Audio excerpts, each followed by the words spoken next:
اے محمد صلی اللہ علیہ وسلم بنی اسرائیل سے پوچھو کہ ہم نے ان کو کتنی کھلی نشانیاں دیں، اور جو شخص اللہ کی نعمت کو اپنے پاس آنے کے بعد بدل دے تو اللہ سخت عذاب کرنے والا ہے۔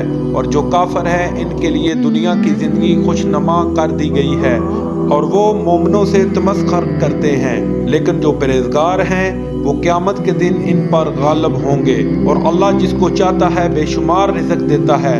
پہلے تو سب لوگوں کا ایک ہی مذہب تھا، لیکن وہ آپس میں اختلاف کرنے لگے تو اللہ نے ان کی طرف بشارت دینے والے اور ڈر سنانے والے پیغمبر بھیجے اور ان پر سچائی کے ساتھ کتابیں نازل کی، تاکہ جن امور میں لوگ اختلاف کرتے تھے ان میں فیصلہ کر دے۔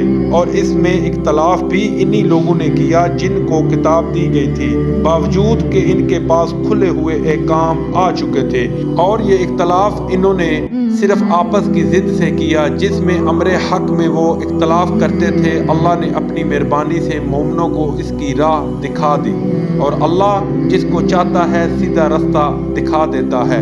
کیا تم یہ خیال کرتے ہو کہ یوں ہی بھیشت میں داخل ہو جاؤ گے، اور ابھی تم کو پہلے لوگوں کی سی مشکلیں تو پیش آئی ہی نہیں؟ ان کو بڑی بڑی سختیاں اور تکلیفیں پہنچی، اور وہ صعوبتوں میں ہلا ہلا دیے گئے، یہاں تک کہ پیغمبر اور مومن لوگ جو ان کے ساتھ تھے سب پکار اٹھے کہ کب اللہ کی مدد آئے گی۔ دیکھو اللہ کی مدد عن قریب آیا چاہتی ہے۔